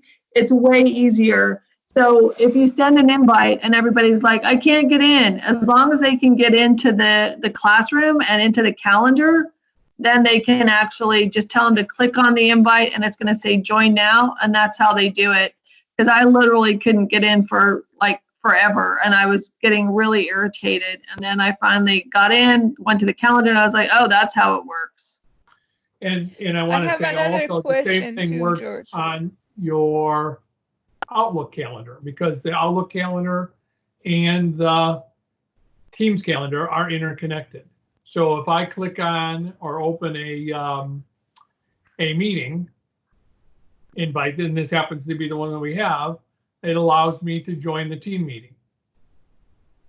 Okay. So I have another question, George, and this is, I work with another institution too, and they're using Microsoft Teams too, and it's being flawless so far, but it's a different IT system. Are that these are going to be in Microsoft Teams? Are we having a school-wide, I put my question in chats too, are we having a school-wide communication at this point that this is what your professors are doing and it's your responsibility to check your school email and make sure that you have the app installed on your device, not your phone, because phones are not going to work for lectures and trying to teach a class like mine that's like 3-4 hours. Are we having this communication school-wide crisp and clear to students that, hey, at this point, we have done everything. You're training our faculty.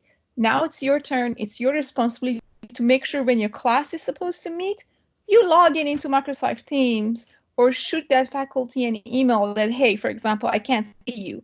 Are we doing that? Okay, now your question was 3 hours long. So I'll Sorry. So yes, there has been a group of about 20 senior leadership and academic leadership engaged for the last 3 weeks, meeting daily on how to communicate this stuff through our marketing group. They've sent communication to the students. The newsletter went out to the students yesterday and has a whole series of things about this. And there are a series of additional communications that will be taking place between now and Monday. So yes, the students are being communicated. The students are being talked to. Communication requires for them to open their emails and read them and hear. And so I'm anticipating that during our ramp up week of week 1, we are going to run into some of these issues and need to deal with them. Now, is it possible for us to see that communication that's going out to the students? Are we included in that communication just to know the language and be on the same page for sure? I'm not involved in that. So I think they've been sending it to the students. We can have Ashley, if you email Ashley, she can send you the stuff that has been going out, okay? But most people have been getting 30 or 40 emails about this thing going on. And so we don't want it to be lost in the pile of information. So yeah, reach out to Ashley. I mean, she'll be glad to send you the stuff. One of the reasons that's different here, Sudi, than some of the other institutions is for some security reasons set up a long time ago. Our students are not on the same domain as we are. Oh, I see. The student.newschoolarch.edu is a different domain than newschoolarch.edu. And so that's why the student addresses don't come in like the faculty addresses do.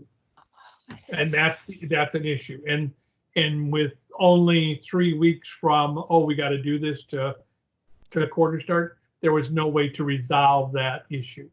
So you need to cut and paste I think the easiest way to put students into a class, and let me put that back up, this class, okay, is I went in here under Manage Teams, I clicked on Add a Member. It asked for a student and I literally cut and pasted their name from my list into here and added them automatically as guests of this class. They came in as guests. Because of that, they have access to it. So it's not like if I send them an invite to join the team, that's what I originally thought was the best way, and it has turned out to have lots of problems.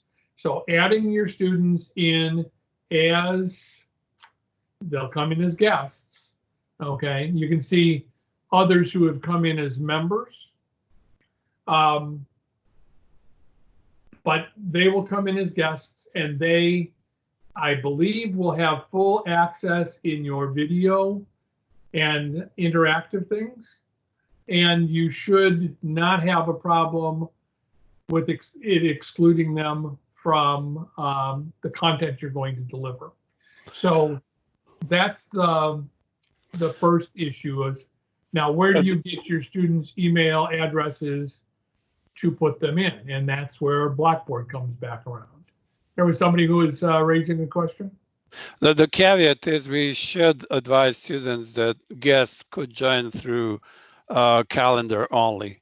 They should be aware because that will create confusion. I already sent an invite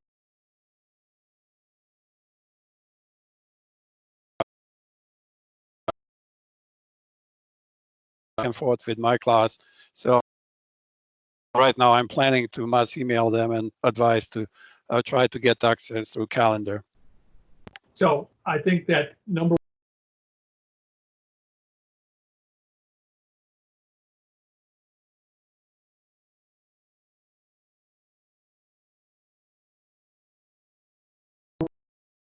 as well. when you are setting up, I'd like to go through before we jump into questions. In this case, if I want to schedule for this course, the regular meeting session of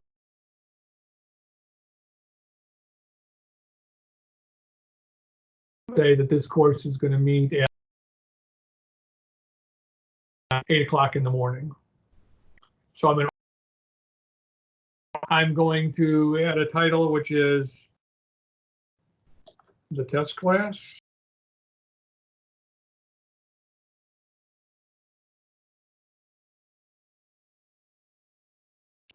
For an hour.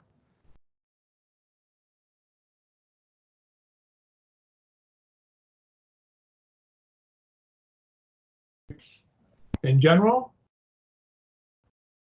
I am going to send that as an invite. You'll be the first one to know. Who is a member of that class should get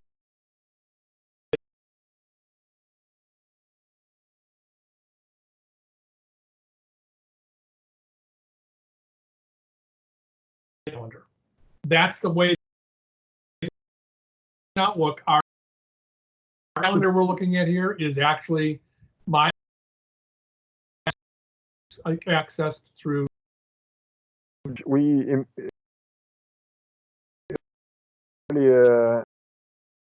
my experience. In what stand? I've had situations we were trying to name of the and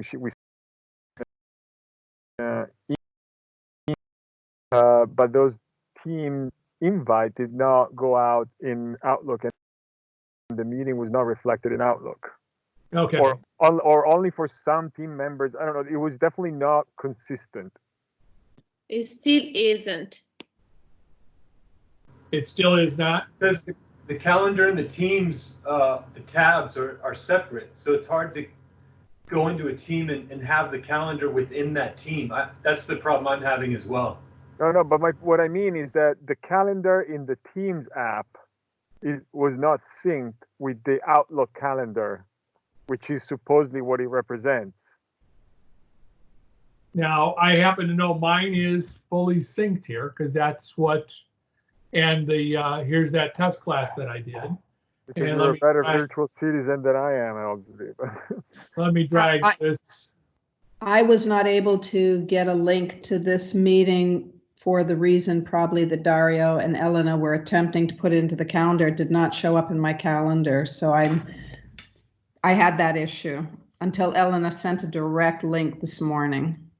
Yeah, then it is exactly the same problem. And it's I had to send it to you through my Outlook calendar, indeed. Okay, so wait 1 second, because I just want to make sure that everybody is clear that the linkage between these may not be the problem.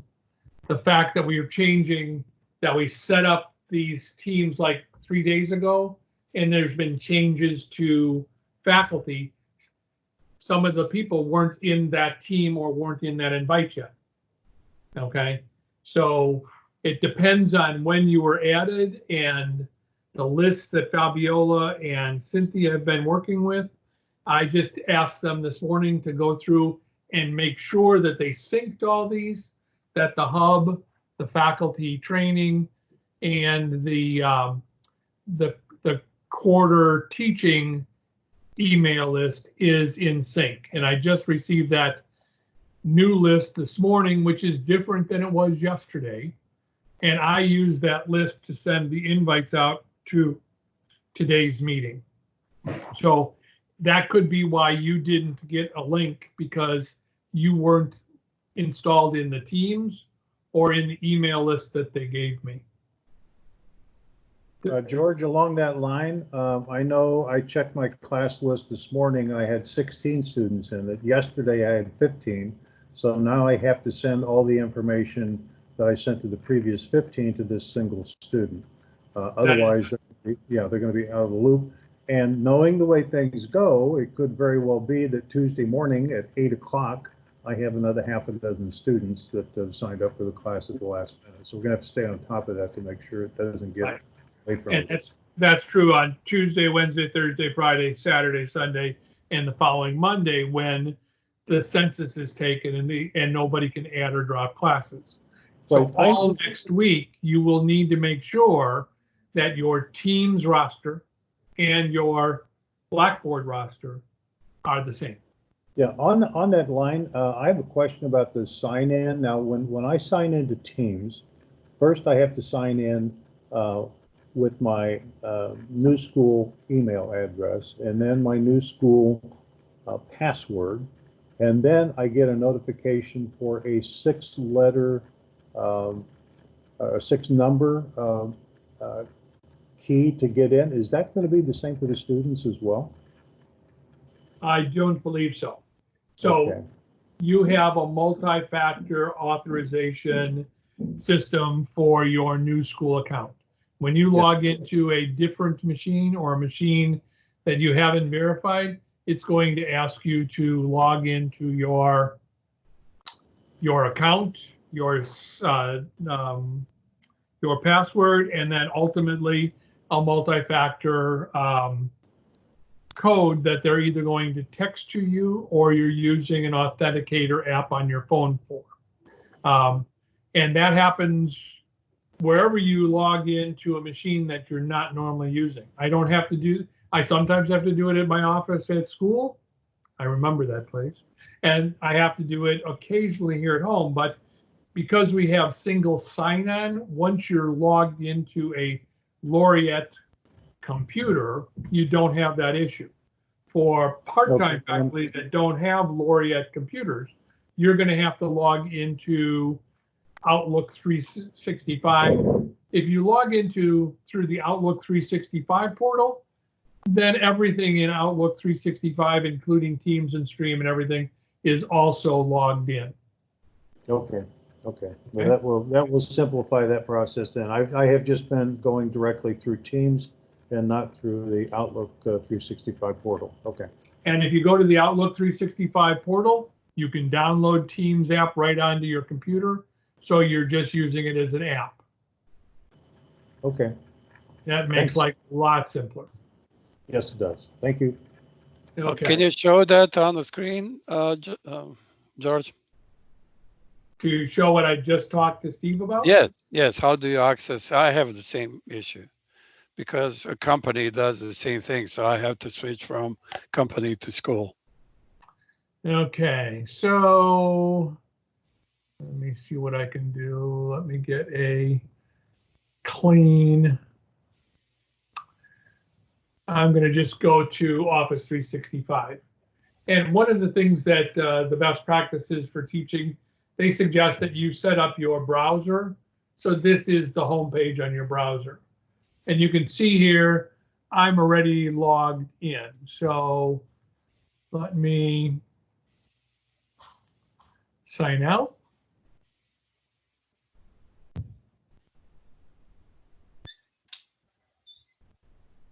Okay, and now I want to sign back in. And I've got to enter my password. Don't look.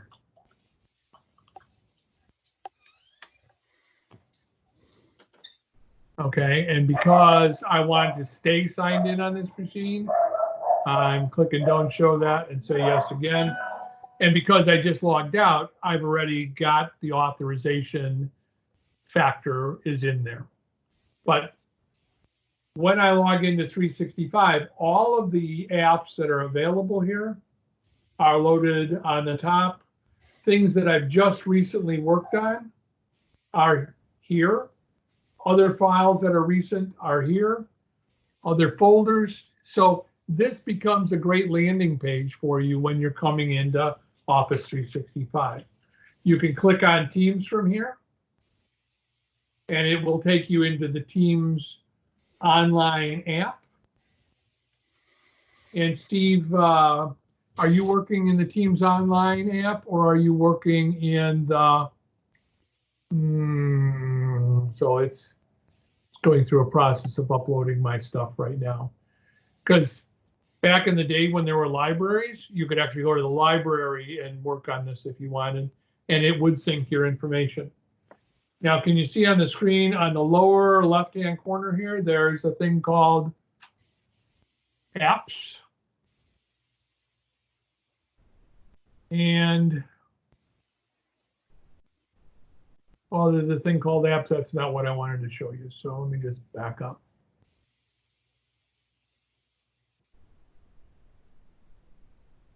Please let me back up. Okay. Office 365 Home.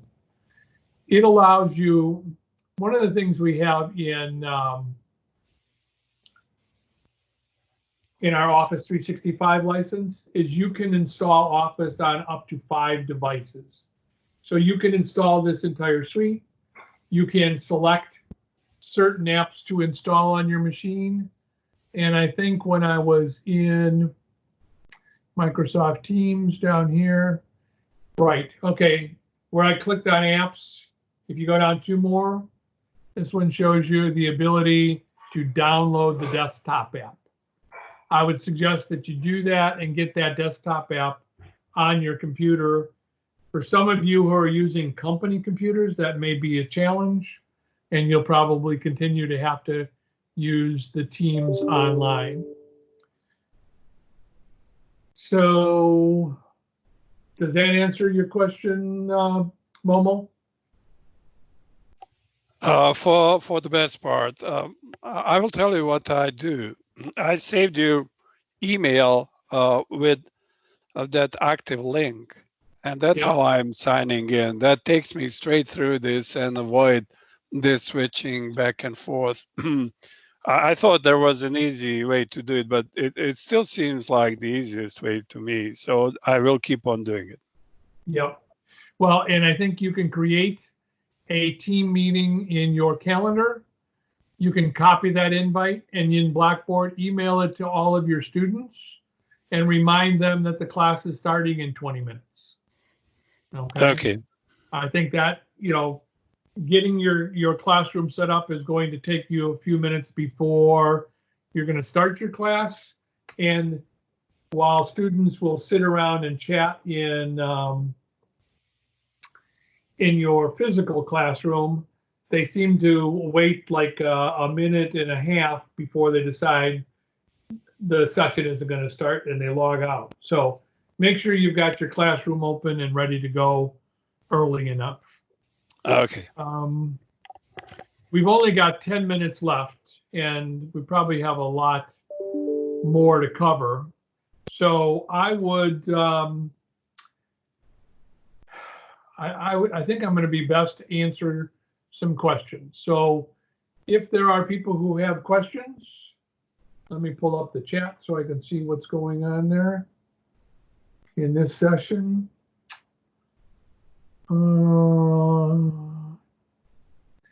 There are some recommendations. Studio rosters will not appear.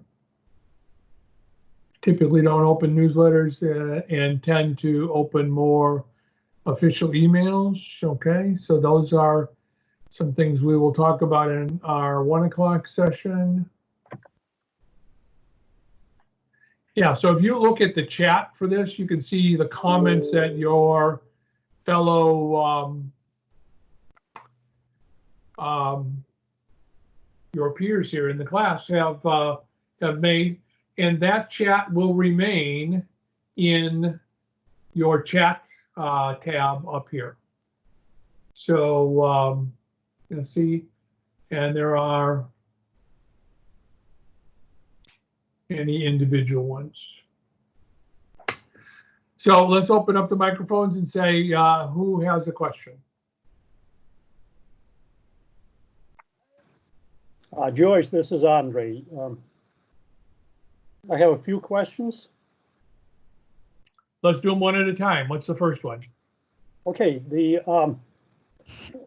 regarding the recordings I cannot find the recordings, or where do I look for the recordings of these sessions? Excellent. Good question. So I'm going to go back to my Microsoft homepage.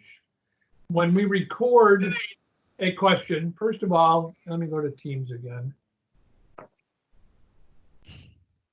So I'm going to the team that we're meeting in here. So in yesterday's session, or today's session, or general session, we should have a link to the video, and I'm not seeing it in there. And, for example, the meetings that we had with Bruce. So let me show you one other thing that exists. So back to my Microsoft Office homepage, Stream is the app where all of the recordings go.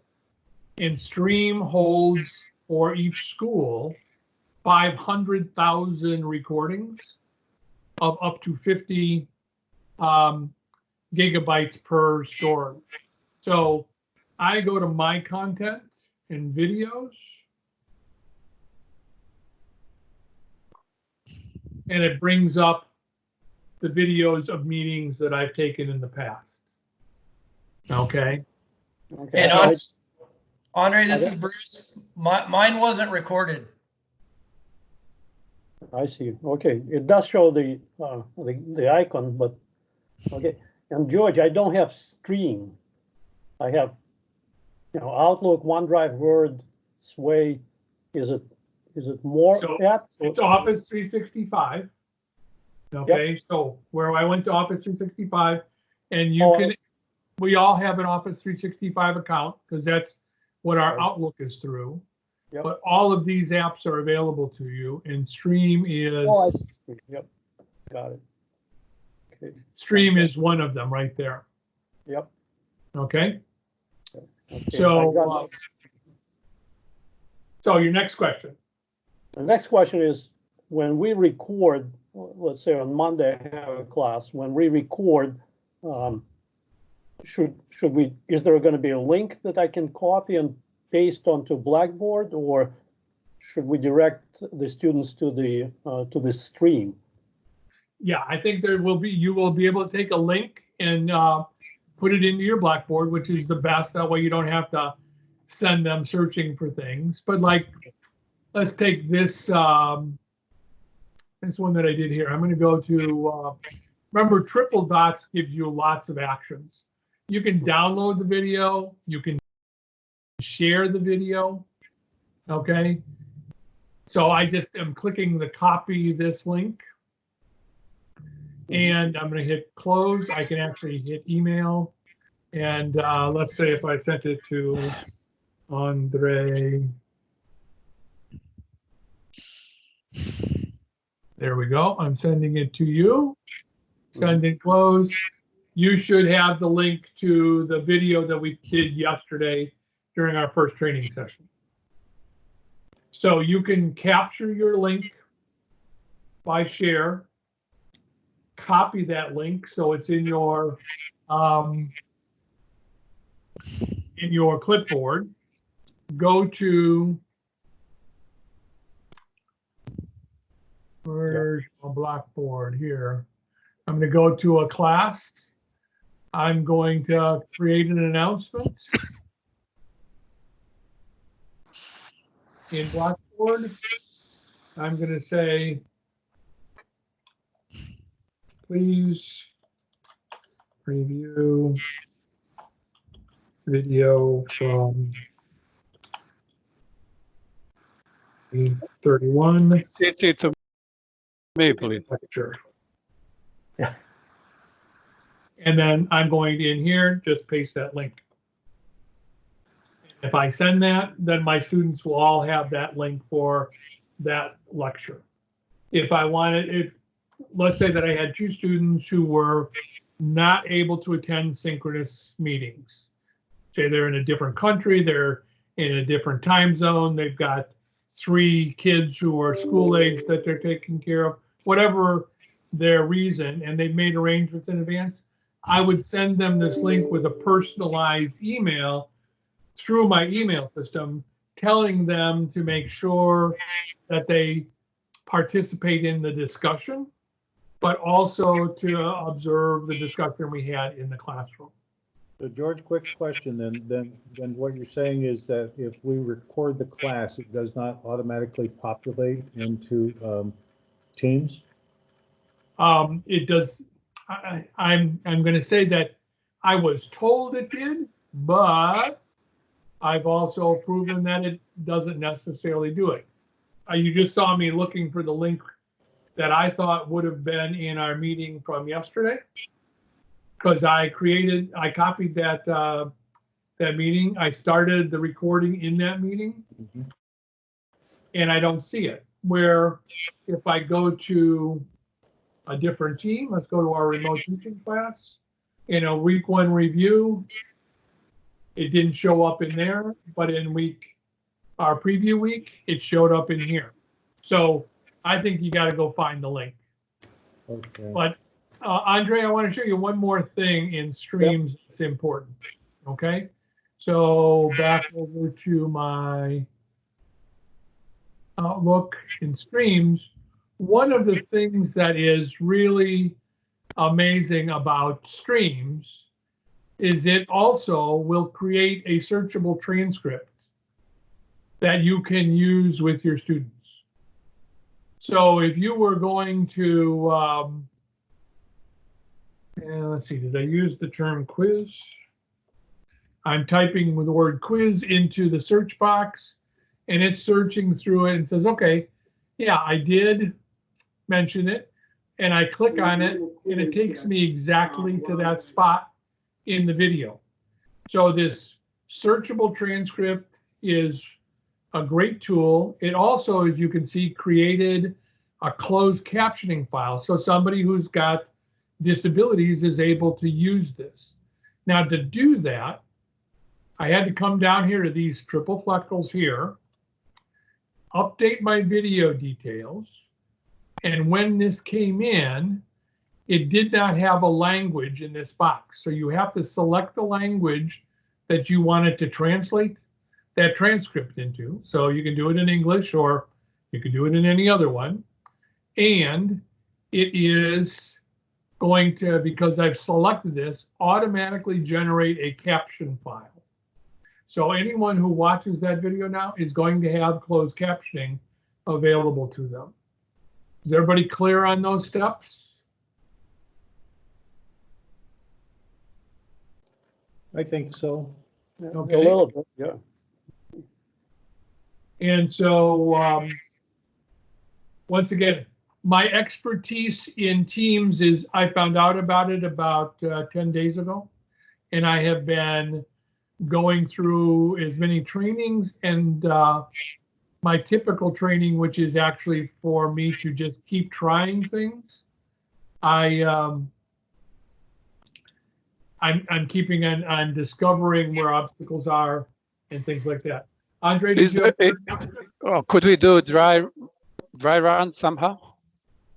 Oh, absolutely. Send me an email and we'll do a Teams meeting together, and we can do stuff one-on-one. Okay. Terrific. And that's an offer to everyone. Both Lulu and I are, I don't know that we're committed to do it 24/7, but we know that between now and Monday, our time has to be committed to working with one-on-one with you to help you get your class set up so we can start with success. So Lulu, are you still there? No, she left for another meeting, George. This is Elena. Okay. Well, it's 1 o'clock now, so I am going to stop sharing my screen. And that brings up where we are. The chat screen is here. We still have quite a few people on board, but I am going to repeat what I have said in the class with the CM things. When you get ready to start, start your recording. You can always edit video, and we won't get into video editing right now, but I've found that I can download that video. I can put it in my Camtasia. I can trim out some of the unnecessary stuff.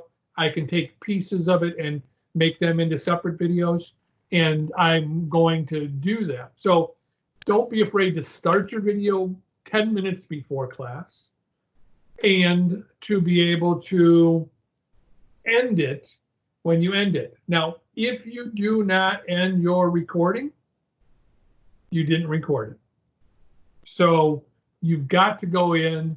Let me turn on my share screen again. Can we set recording for an hour in advance?